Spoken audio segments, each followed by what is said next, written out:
double check.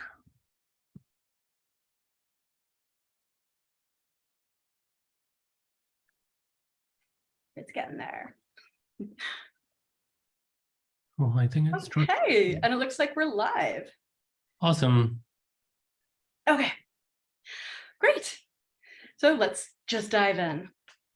So hi, everyone. I'm Diantha, HireClub's Director of Coaching. And with me tonight is my cat, which is back there, and Coach Anubhav Jain. So tonight we're going to be talking about career change. And if you guys saw a post that I made earlier in the group today, this is a topic that's really dear to my heart due to my own career change.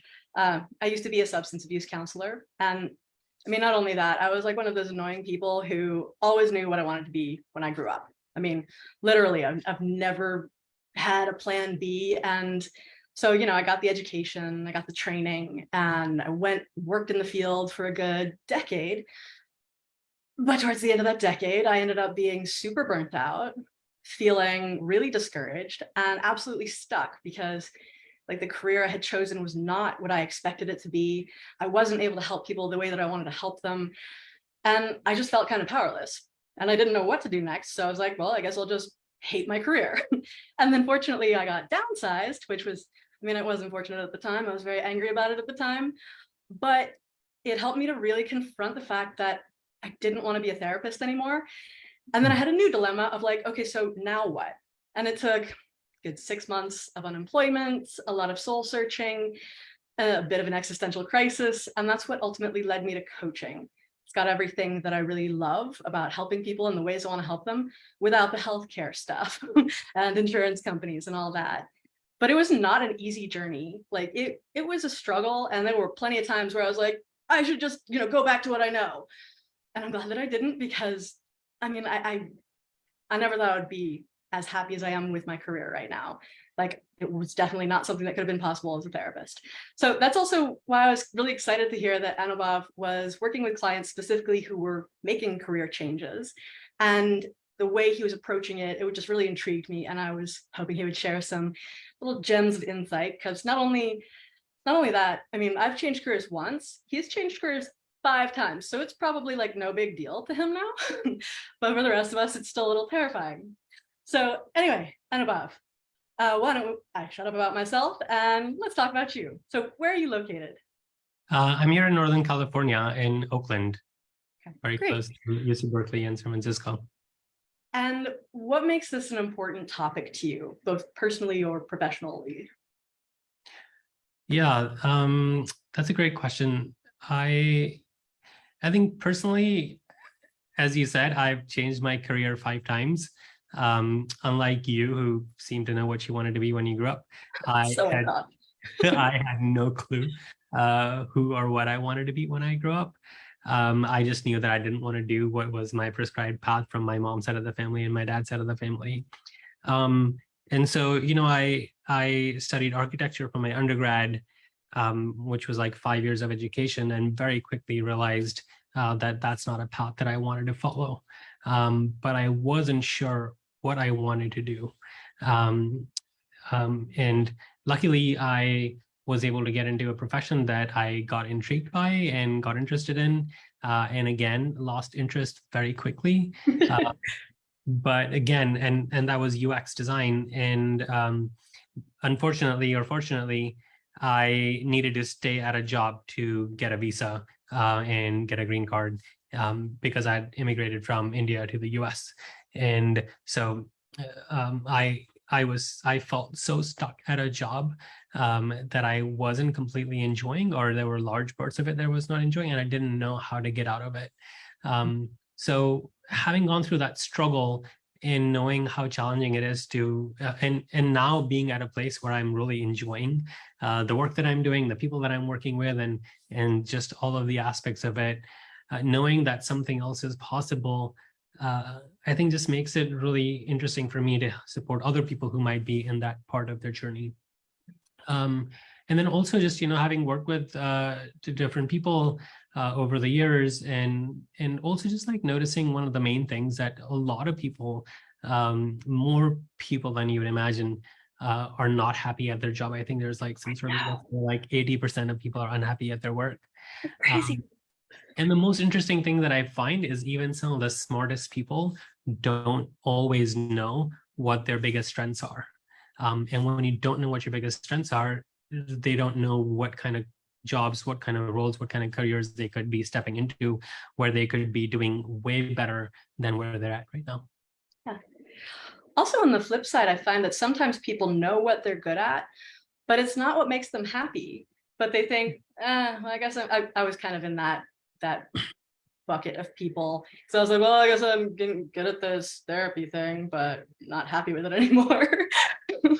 But Exactly. it's just another way of kind of keeping us stuck. You know, it's that devil, of like, I don't know what to do next. So I guess I'll stick with what's making me unhappy.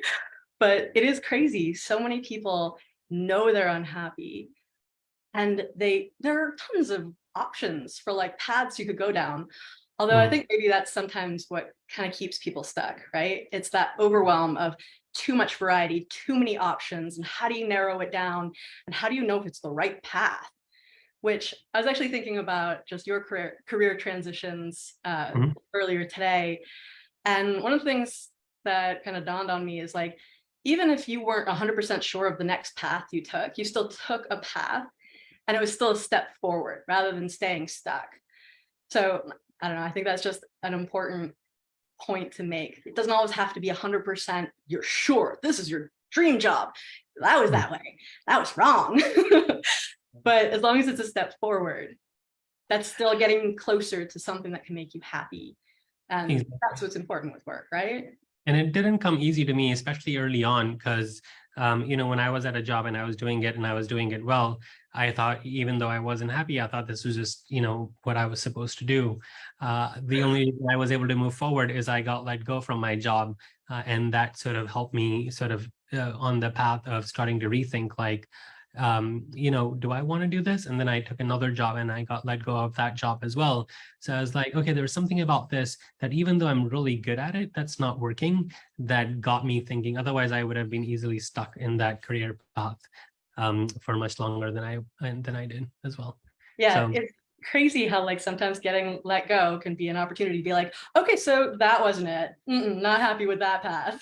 yeah. But it is terrifying. Let's face it. Like, because then you get, stuck in that place of like, now what? And especially for all the layoffs that are happening, right now, it's Yeah. some people think of it as like a punishment or something that they did wrong, but I would think of it as sometimes that was not the path that you were meant to go down. It's just a redirection from the universe, from God, from whatever that you believe in, from your, from your inner conscious, to just help you get redirected into the path that you're better suited for. Yeah. I mean, even people who aren't laid off, though, I mean, I know that some people, I have some clients who are clinging to their jobs, even though they're unhappy, which, I mean, don't get me wrong, like when you don't have a job, there's a lot of insecurity that comes along with that. But I think there's still opportunities to be like, okay, so maybe there's more that you can explore while you still have a job that you don't super like. And what would be amazing to get up and do? I mean, that's one of the things I love exploring with people of like, what would be super exciting to jump out of bed and like go do for work? People are like, you can do that? That's not what adults do. They get up and go to work that they don't like. It's just like, where did that myth come from? I don't understand. Exactly. But I think that's just one of the myths of changing careers, which that's actually one of my questions I have here. What are some other common myths people have when it comes to changing careers? Any that come to the top of your head? Oh, that's a great question. I don't know if I've given that much thought, but I think what you just said, I think, is probably number one, is people assume that struggling at a job and hating your job or just being somewhat unhappy at your job is just par for the course. A lot of people are like, you just got to have a job so that you can make money and pay your mortgage so that you can then go live the rest of your life. And having been through a lot of different careers, some of it that I liked and some of it I didn't like, and now being, several years later, through a lot of challenges, through a lot of struggle, being at a place where I like almost everything that I do, or all of everything that I do, it doesn't have to be that way.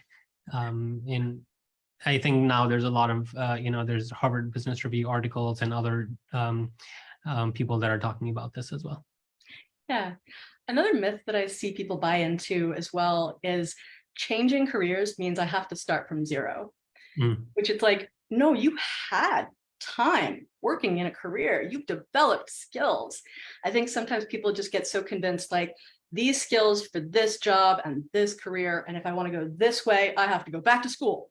Or, there's all these other things that they feel. And I mean, don't get me wrong, in some instances, that's true.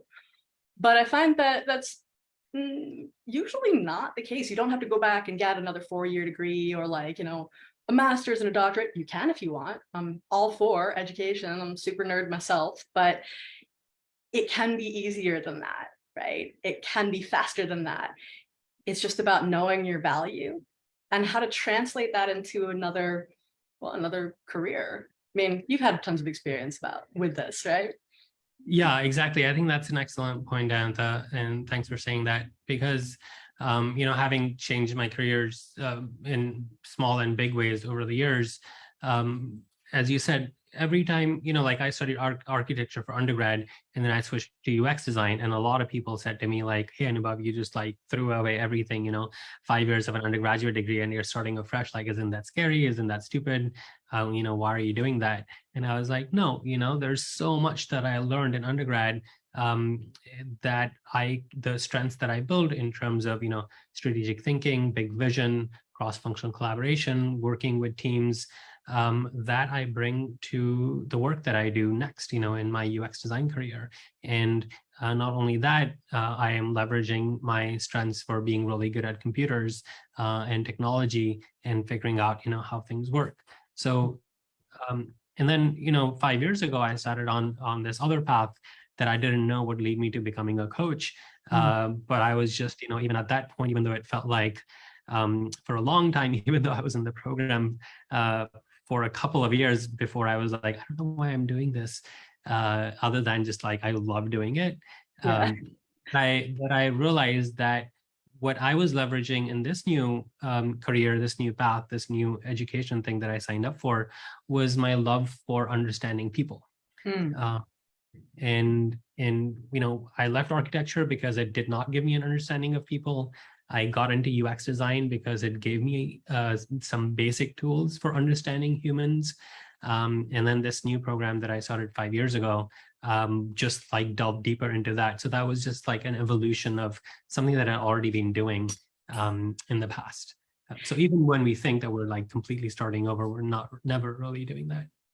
I mean, at face value, though, people would look at those 3 different career paths and be like, yeah, I don't see any overlap, right? Yeah.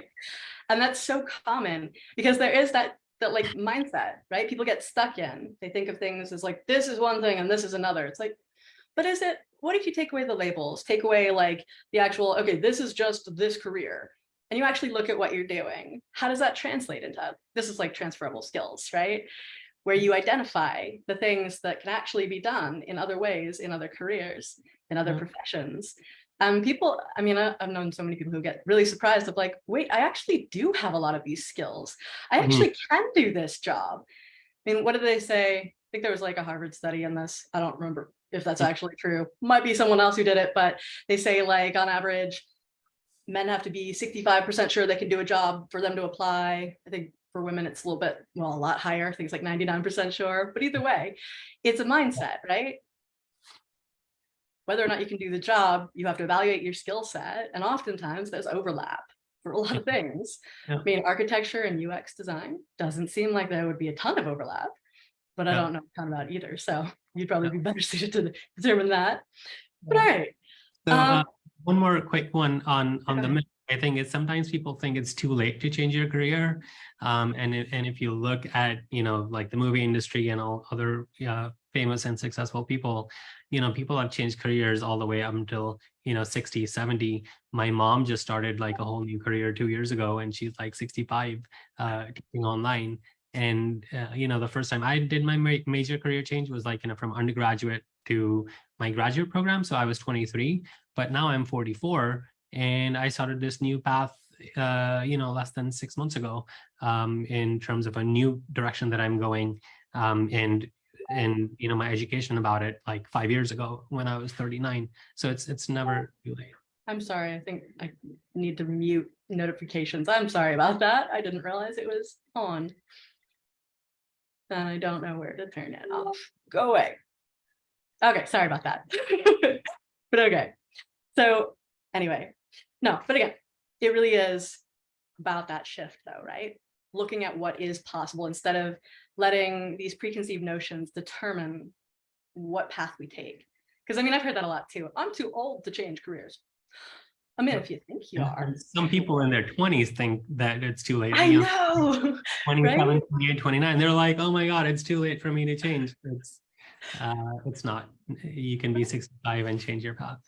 Yeah, this is why I wish there would be like a 40 over 40 instead of people being like, look, 30 under 30 or something. It's like, what about people who have achieved later in their careers too and found their path and didn't let like themselves get like stay stuck? So anyway, I could go on about that. I'm not going to get too excited because I feel like I'll derail the conversation. But anyway, okay. So in terms of some of the biggest barriers that you encountered, what are some of those? Oh, in terms of me changing my career, Mhm. I think one of them just like feeling like I didn't know what I wanted to do next, Yeah. and didn't know how to figure it out. I think that was probably my biggest challenge. The second would be, maybe I'm trying to think through different things, is like getting people to believe that it's something I can do.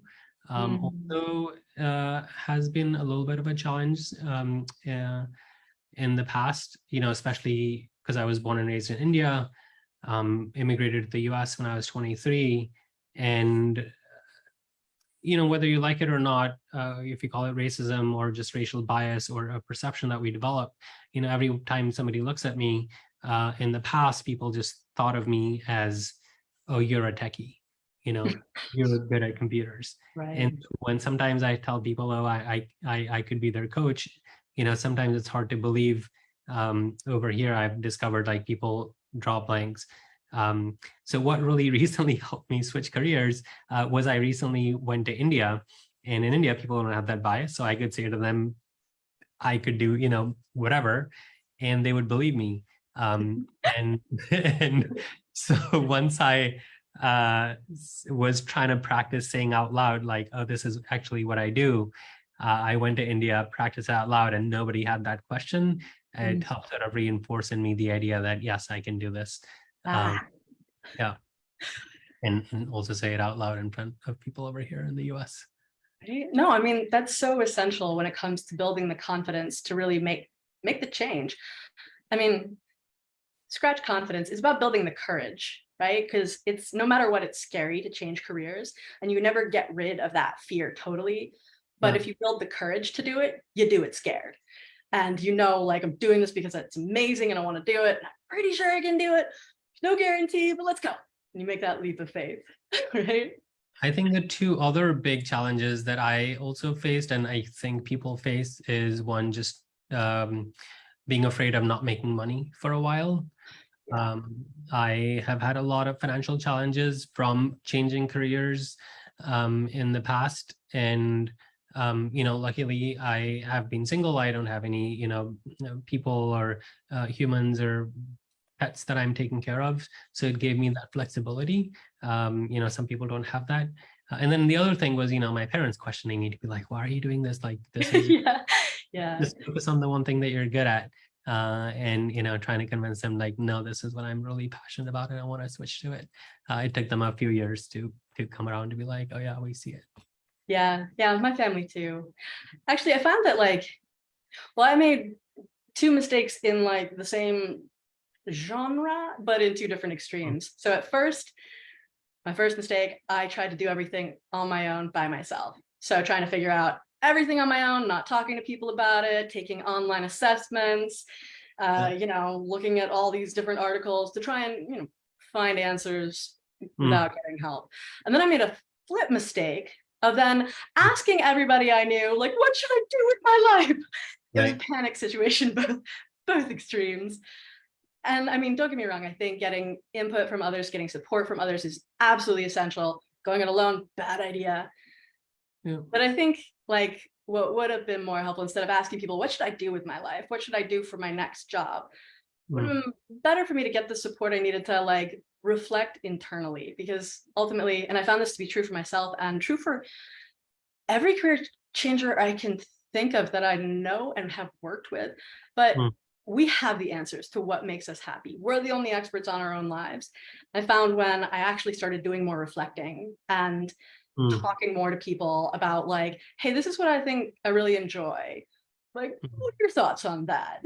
Getting more feedback about like, hey, that could be a great part of this job or whatever. I mean, still, it was a different way of like getting feedback. It wasn't just asking people to tell me what to do, but it was really looking to kind of self-reflect and get honest with myself about what do I want, really? What makes me happy? Because work is such a big part of our lives, average of like 40 hours a week, you know, 50 weeks a year, well, till we're, what's the retirement age? 65, 70, 80? Oh no. Hopefully, if you Ruth Bader Ginsburg was like 90 and she was still working. So, but you know, it's a huge part of our lives. It contributes so much to our overall health, well-being, happiness, fulfillment. And yes, it's great to get a paycheck, but I don't know. I'm also biased. I feel like work can be so much more. And so the one thing I want to add to that, you know, is instead of asking like what career I want to be on or what job I want to be doing, the question I think, looking back, that I had been asking that actually led me to finding the type of work that I enjoy doing through the years, or at least find something that always kept me engaged about my work, is not what job title I wanted to do. Because for a lot of the stuff that I have done in the years, the job titles didn't exist then. Even UX designer, when I was studying, when I was in my master's program, there was no formal title of UX designer. They were like still trying to figure out what do we call this person who does this sort of thing. And it was like very early in the process. So the question I think that is really more important is, what is it that you want to be doing? Like, what activities do you want to be doing? And or what do you want to be learning more about? Because when you ask those questions, like for me, you know, like as I was transitioning into UX design, the questions I was asking myself was, you know, how do I design better products so that it's easier for humans to use those products so they don't get lost? You know, like all the time, my grandfather was asking me how to use technology. My mom was asking me technology. So I was like, how is it that somebody has to coach them, and why cannot a product just be self-explanatory or easy to use? And so that's what was sort of driving me to understand that, while also making it, you know, technically feasible and financially for a business, for a company to make it viable. So I just asked those questions, and I took all the courses that I needed to get better at that. And even recently, when I switched to, you know, to coaching, the question I was asking is, how do you change human behavior? Not that I wanted to be a coach, how can be a better coach, or how can be coaching, because I never, I never thought you know, and I didn't always see even coaches as amazing people. I was like, you know, coaches just what to do, right? I don't want to be told what to do. And I was like, how do you actually help people change their behavior, help them be who they want to be? And so that's what's led me to be studying more of that. And that's how I actually ended up getting into coaching. It's so funny how we can get so attached to titles. I was the exact same way. I mean, when I was in grad school, I remember, I think that's my first memory of really hearing about coaching. And I remember me and my fellow classmates like joking about it and be like, that's not real. That's not like a real job. That's like cheesy and whatever. We're doing real work and they don't count. And then I actually started really thinking about like, what do I love doing? Because I didn't love diagnosing people. I didn't love the red tape and paperwork involved in being a therapist. I didn't like the stigma that came along with it. I won't go into a full list because that could take hours. But I knew what I didn't like. I knew what I did like though, and that was helping to empower people to maximize their potential and exceed it. like nothing gets me more pumped to see someone be like, oh my God, I did more than I thought I could do. And look at what the results are. I'm like, hey. Yeah. I get way too over enthusiastic. But when I tapped into that piece and I started looking at like, well, where are opportunities for me to do that all the time? And then I was like, oh, coaching is kind of amazing. Forget what I said previously in grad school. I'm going to do this. But when you let go of that attachment and really get honest with yourself, right? About what do I love to do and stop trying to fit into molds that exist. I think that happens to lead people to the right solution. It can take some time though. I mean, I know for me, there was more than the 6 months of unemployment. I mean, even once I realized I wanted to be a coach, there was like a good another year where I was still trying to like, first of all, adjust because it was a big identity shift for me. It was, Yeah. you know, being a therapist. I was like, that's who I am. And then I was like, no, I'm not. What am I? Hence the existential crisis. But, you know, it took a lot of time. And I mean, there were a lot of reasons why that happened. And I didn't actually get my own coach until about a year after I'd been laid off. And that was hugely helpful in addressing the imposter syndrome stuff that was coming up for me of like, what if I'm not really good at this? I mean, you know, I was dealing with a lot. But I found that helped me to really get more comfortable and like, no, this is what I'm good at, what I love to do. And it really did help me fast track that piece of like, this is my career now. How can I dive in? But I feel like, I mean, just the way that you've talked about the work you've been doing with Career Changers, I feel like if I had met you right when I'd been laid off and I was, you know, in the midst of like, I mean, I think it would have been so hugely beneficial. And I might not have been unemployed for 6 months. I mean, you've got a lot of really helpful ways of like helping people to find their answers and to not only that, just get more confident in viewing their skill set through a new lens and talking about it. Because I know that's really challenging when people are thinking about, well, I don't have any experience in this career. How do I even position myself as the ideal candidate? So, I mean, what are your thoughts on that? Yeah, exactly. I think, as you were saying that, I was thinking two thoughts. One is, people don't understand. People think their strengths are what they compare themselves to others against, which are like hard skills, like, oh, I can do, computers or some sort of programming or whatever it is that they do, marketing or, so on and so forth. And they don't really know what their actual strengths are, because what most people are good at, it's almost always invisible to them because it's just like second nature. Like for me, I was really good at computers when I was 20. Most people around me were not. And so I never really thought I was good at it. I was just like, why is everyone else so stupid? So, Seriously. so I think so that I think is the one thing. And then what was the other thing that I was thinking? I think that also when we're smart, we're talented, and we're always told to work hard. And so I think what happens and happened to me is you just get stuck in your thinking. You're like, I'm doing everything that I'm supposed to do. I'm sending out my resumes. I'm reaching out to people. I'm talking to them, or I'm looking at alternative careers. I'm doing my informational interviews so I can switch careers, but nothing's happening. It's because, our mindset, because we're always in our own head, is limited. We sort of get stuck, and it's almost like butting your head against a wall and trying to push against it. And no matter how hard you push and how many times you push, that wall is not going to budge. And what getting help and support can do, and it helped for me, like the first time I ever worked with a coach was in 2012.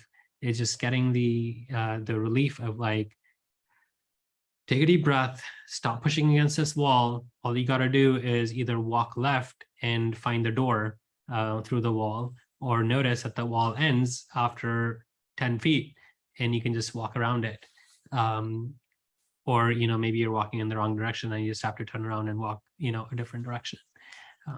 So I think those are like the two key things that keep people stuck in that.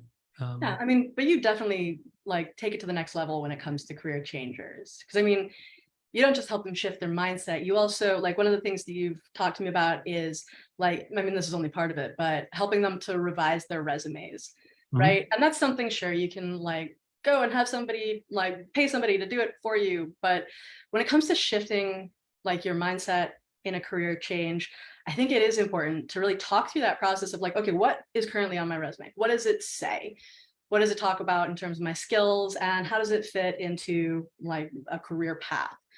How can we change the language around that? What do you want it to say? And I mean, I think also in practicing that with clients and helping them to revise their story, because that's essentially like, it's a resume is a snapshot of your professional story.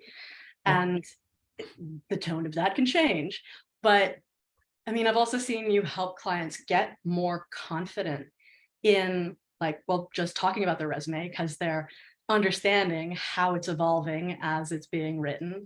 And they also can be prepared for like interviews too, where they can confidently say, this is why I'm a good fit. Doesn't matter if I haven't had this job before, I have the skills, and here's what that looks like. So I don't know, I'm a little obsessed with that. I think it's a fantastic way to help people with that confidence piece more than anything. Yeah. And thanks for saying all of that, writing your resume, feeling more confident.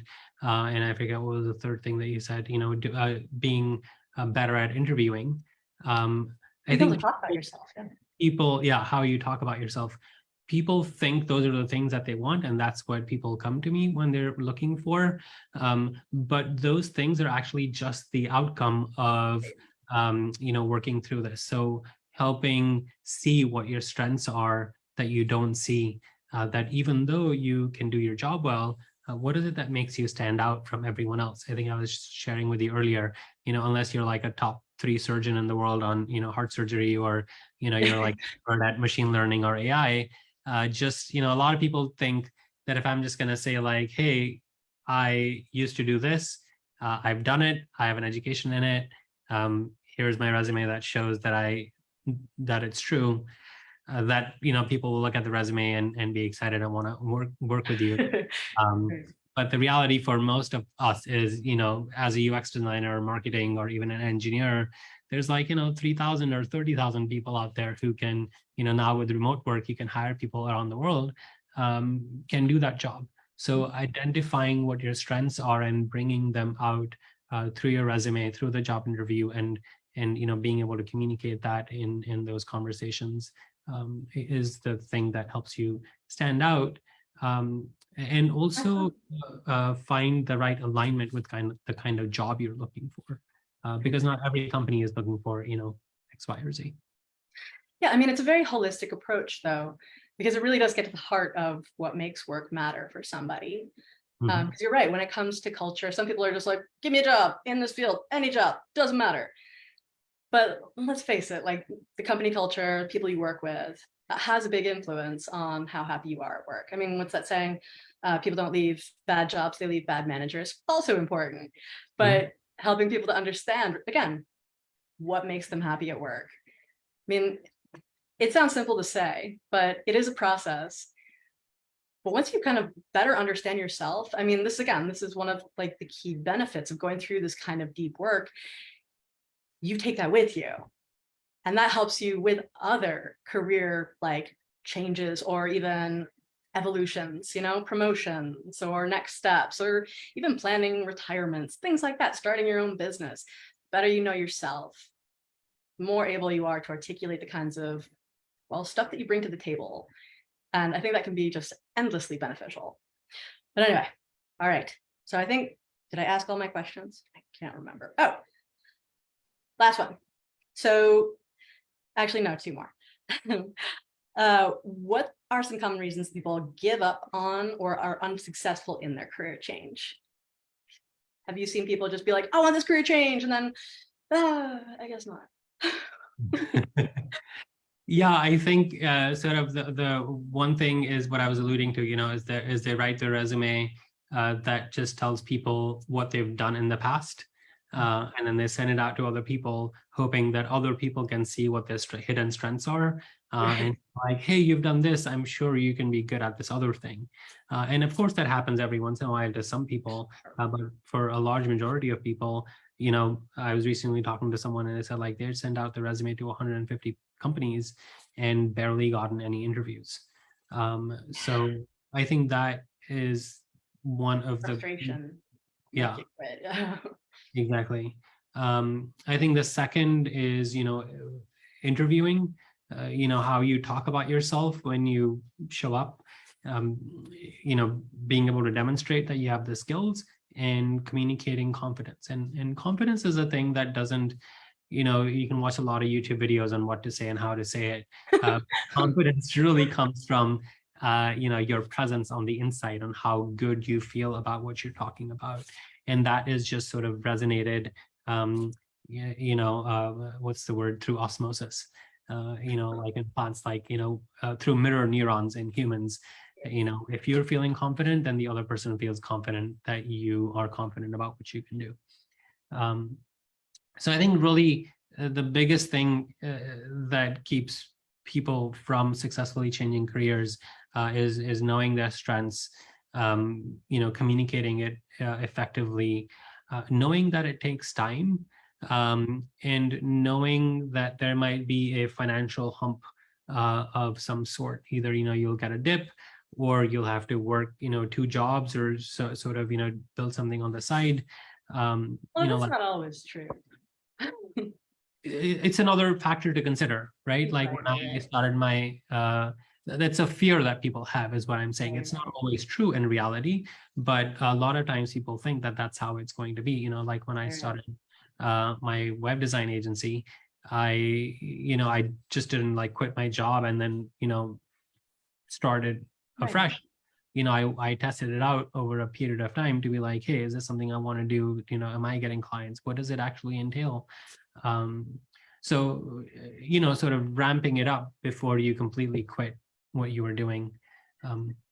So I think is that what keeps people from switching careers is just the fear of like, I'm not making money for 3 months now. I gotta stop all of this and just like go back to what my comfort zone was. And I've had to travel that path, for a very long time without knowing where I was. Yeah, I mean, being unemployed for 6 months, it sucked. Right. Didn't have much income, and I was like, oh, I'm gonna die. No, not really, but it was not easy. But again, in retrospect, looking back, I can laugh about it now, but that's only because of the outcome that it led me to. Being like, that's now a funny story. It could have been way more tragic if I had quit and just gone back to the mental health field. But I don't know. Sometimes those pieces of like transition in our lives can make things, it brings a lot into perspective and helps us to keep going when other hard things come up. But okay, so when it comes to people who are currently like struggling with a career change, say they're not quite clear on where they want to take their career next, what's a tip or piece of advice, like a starting point, you would suggest that they do? Oh, yeah, this is the easy one. This is like where I ask all the people that I work with to start. It's really simple. Instead of like starting to figure out what kind of careers I want to get into or what kind of job titles I want to get into, here's what you want to do. Number one, anytime you have a job that you are wanting to get away from, there's something about it that you like. So the first thing I want you to like journal, and you want to write down this on a piece of paper, or typing it out if that's better for you, is to write down 5 to 10 things that are working about the career that you're in, about the job that you have. Because, if you got into it in the first place, even if you decided to quit it very quickly, like, I quit architecture very quickly, there is something about it that was appealing to you about that career. So that would be like the very first place to start, is like, what are 5 to 10 things that are working? And then alongside, once you've done that, write down 5 to 10 things that are not working for you. Because then we can identify, when you have a new career, what are the pieces that you would like to be different. And once you have documented or journaled a little bit about that, is to then write down 5 to 10 things that you would like to be experiencing instead. What are the new experiences that you want to be having that will get you excited, eager to move into this new career? And once you have this little sort of a journaled piece of paper or these things written down, then you can go out and try out different things. And this becomes sort of the benchmark that you can measure against to be like, hey, is this new career that I'm trying to get into, will this fulfill all of my criteria? Just like for you, you're like, you love helping people, but don't like, the bureaucracy and the paperwork. So healthcare system in the US. have that. There's because you could have gone into a lot of different types of careers, and yeah, coaching is definitely one of the careers that reduces the paperwork significantly. Even though it doesn't eliminate it completely, it does have it's nothing compared to. Exactly. So I call that my deal breakers list. Things I absolutely hate and will not tolerate in my career anymore. Exactly. But no, I love So there you go. So that would be the first place to start, is to make that list, because then you can start testing out different things that you want to be doing and seeing if they meet your criteria. Great. All right. Well, I know we went past the amount of time we said we were going to talk for, but I really appreciate having this conversation with you. And for anyone out there who is currently dealing with a career change or even thinking about a career change, if you think that you might want to talk to Anubhav, see if he can help, you can go to his coach page, and we offer free intro sessions. So you can find his page either at hireclub.com/coaches, or you can look for the link that I'm going to post in the comment section of this video. And if you guys have any more questions about coaching or HireClub, you can always email us at help@hireclub.com. And is there anything else, any parting words you have for our audience? Important parting words. Not to put you on the spot. Yes, I think the main thing, the first time you sign up for coaching, you think like this is an expense, and it's something I'm putting money on, and think of it as an investment and look at the return on investment you can get. Because when you're doing a career change and you get help in doing that, and you can change your career faster, you're more likely to be number one, happier at the next job a lot sooner. So looking at what is the cost of being unhappy at your current job for longer, considering that, and then more often than not, when you get into a new career that you actually like, you're going to be making way more money either immediately or in the long term. So think of that as an investment in getting support with qualified people. Either way, I think the point is, if you're feeling a little lost, feeling a little stuck, a coach can help you to get unstuck and also help you to get to know yourself better so that you can find either the next path or the right path or both. But I think as long as we're standing still, we're going to keep getting what we've always gotten. And like I said, I learned the lesson of not doing it alone. It is a big mistake I made, and it caused way more stress and probably delayed my next career move. I don't know how much, it's hard to gauge, but I do know that it didn't help. So ultimately, I think we can all use a helping hand. And if you want to see if Anubhav can help you out, again, you can find him at hireclub.com/coaches, or I'll link his profile in the comment section. With that, I will let you all go on with your night. But Anubhav, thank you so much for doing this. This is really fun. I love talking to you always. And yeah, I will let you get on with your evening as well. Thanks so much, Diantha. And all the best to everyone who's trying to find a career that they love. All right. Night, y'all. Bye.